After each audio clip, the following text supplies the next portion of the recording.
Hello and welcome to another Demon 212 NGC review. Today I'm going to be taking a look at Mario Kart Double Dash, and if you've never played it before, it's obviously a Mario Kart racing game, as you can see here. And seeing as I'm doing a lot of GameCube vids again, I might as well mention it because I know I'll be getting it in the comments. The reason I call it an NGC and not a GCN is because I pronounce it a Nintendo GameCube, not a GameCube Nintendo. Don't understand why Nintendo call it a GCN and that. I'd hate to think that they actually call the NES an Essen, a SNES a Sessen, N64 a 64N, or a Wii N for the new one as well, the Nintendo Wii. I just don't understand it. Anyway, at the start, obviously, start game, records, well, your time trial records and that. Options, you can change a couple things for verses, like how many laps. 9 laps on Baby Park is amazing if you've never decided to play it or get the chance to try it on the DS one or anything, because obviously it was put on the DS one. You can also choose your versus item box, basic, frantic, none or recommended. But that's pretty much it for the options. Gameplay wise, it's 4-player, and this is one of the first Mario Kart games to really do 4-player GP, because you couldn't play it all in a separate kart, but you could play it where you were both in the same kart and therefore have 4 people, because just 2 karts were 4 people, and it meant that you could all play against computer, and it was an absolutely great thing.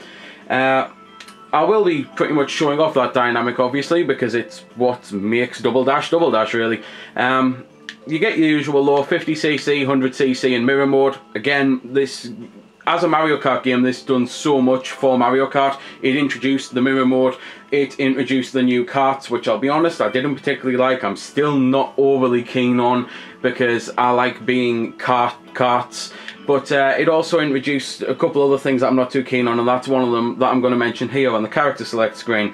Every character has a special power, and it meant that when you were playing 4-player, if you were playing 4-player where you all chose 2 characters, you were using 8 characters, and you couldn't all have some great items. You couldn't all have the red shells, because it's only the Koopas who can have 3 red shells and 3 green shells. You couldn't all have the turbos, the golden ones, because it was only them who could have that. Them to have chain chomp, them to have eggs, them to have hearts, them to have fireballs. Them 2 are annoying, because you'd think Boo would have the ghost, and Petey Piranha would spit fire. He does use fireballs, but he throws up a bomb. They throw up bombs. They have giant spiny shells, and those 2 have my overall favourite weapon in the history of Mario Kart, bar none, and it needs to be in the next Mario Kart game, a big banana. Why do I like the big banana so much? Because it's a big frickin' banana that then splits up into 3 other little bananas. It is one of the best weapons to plant on a tight little narrow track or something. It's just amazingly fun. Something else that's done that was totally new, it introduced an all cup tour. Again, it's something that I absolutely loved. You can play all 16 tracks. I would say in a row, but it is actually random, bar Rainbow Road, and I believe you always get Luigi at the start as well. So anyway, Double Dash. What makes it Double Dash? Well, you've got 2 players to a kart, which means you can do things. You can shove with left and right, and you can knock things and actually steal people's items.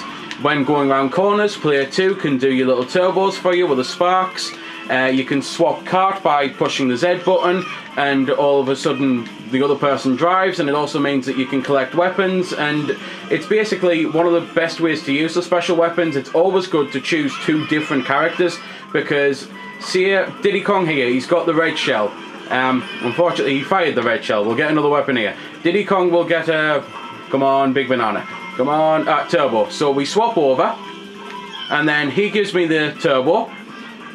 He gives me the turbo, thank you. Then we swap over again, and all of a sudden I can hold on to a turbo, he can still get weapons. So it means if you have 2 different specials, I could get the big spiny shell and pass it to him, and then he could get a big banana or something like that. And it means that even though you're only actually using 2 different characters, you could have 2 big bananas, which again, if you're on a nice narrow track, planting 2 big bananas is twice as good as planting 1 big banana. It's just one of the great things about the gameplay in general, the fact that the co-op, there's never been co-op like it on Mario Kart since this, and I absolutely adored playing the game with my mates. Me and my best mate were actually incredibly good as a team, and we played all the time. We got to the point where we always knew the right time to swap, because we played it that much. We could go straight away, get a single item box, swap to get another single item box when there weren't doubles available, and it was just an excellent thing to be so in sync. And it's something that I really do miss. I mean, that there, my little brother's just timed that perfectly. I was about to crash into something, he nudged me out of the way, and it might mean that we get first, or at the very least second. No, first. So it's just great to have that sense of co-op. It's something that I wish they would bring back for other Mario Kart games. Even if they just make it so that you can get single carts and double carts, so it's not enforced, because I know some people mightn't have liked it. One of the other great things about the game is the track design. I honestly think this is the best track design we've ever had on a Mario Kart game, especially Bowser's Castle, which has always been my most favourite tracks, and the Bowser's Castle on this is just phenomenal. It really is my all-time favourite track of anything. I've only ever lost on it once, and it's just one of those. It's a record I like to keep as only one loss, because one loss is bad enough as far as I'm concerned. One of the other things you can do for the co-op is, I've not been able to show it unfortunately because I've been failing, when you get the turbo start on a regular Mario Kart game, you just get a turbo start, and if you're on one player, you just get a turbo start. If you both push it at the right time, you'd get the double dash, which is hence the name obviously, and it's a super turbo start, and that's really cool. So this did introduce a hell of a lot of things that some are now mainstream, some aren't mainstream and should be mainstream, quite frankly, and some are mainstream and shouldn't be. And the one that I'm talking about is the flying blue shell. I absolutely detested its invention for this game, and I still do. It is one of the worst weapons in Mario Kart history, because after all, the flying blue shell is an item that you can quite regularly get in 7th that will screw over 1st place and have absolutely no bearing at all in the fact that you come 7th. The only way that it would work like that would be if all of a sudden all 6 people in front of you were in a nice tight group, the explosion would get everyone, and then you might come first from being 7th. Other than that, they're not even going. It's not even going to screw 1st place over enough for him to drop back, for you to overtake him, for you to come 6th. There was just absolutely no need for it. The original blue shell was far better, because it actually hit everyone. It went out of its way to pretty much hit you if you were anywhere near it, and it's just something that really did annoy me about the game.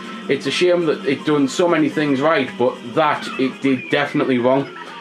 Gameplay wise though, as you might have guessed, I love it for a hell of a lot of reasons. Hell, I still play it, and I still think it is probably the 2nd best Mario Kart game. Musically, it's fantastic, so I'll end on a little bit of music, and graphically, it's pretty good. It still looks decent today, but as it's an old game, it is starting to look a bit aged.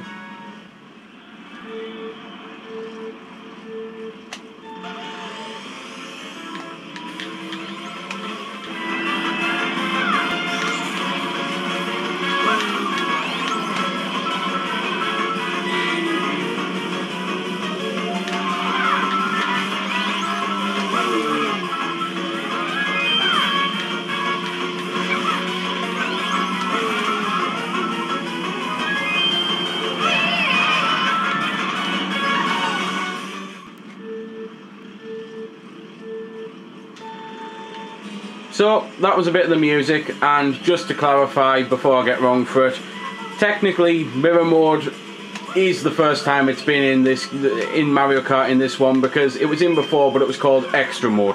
So now it's called mirror mode, so technically I'm correct, which, as the CN Futurama, that is the best form of correct. So I'm just going to stick with that. So there we go then. That's been the review. I hope you found it helpful. I don't score the games because that's based purely on opinion, so instead I'll leave you to make your own mind up.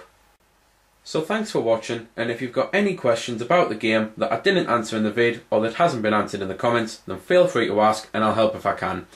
Also, if you did find it helpful, don't forget to check out my channel, because there's plenty more like this up there, and don't forget to subscribe because there'll be plenty more to come as well. So until next time, this has been Demon212, signing off.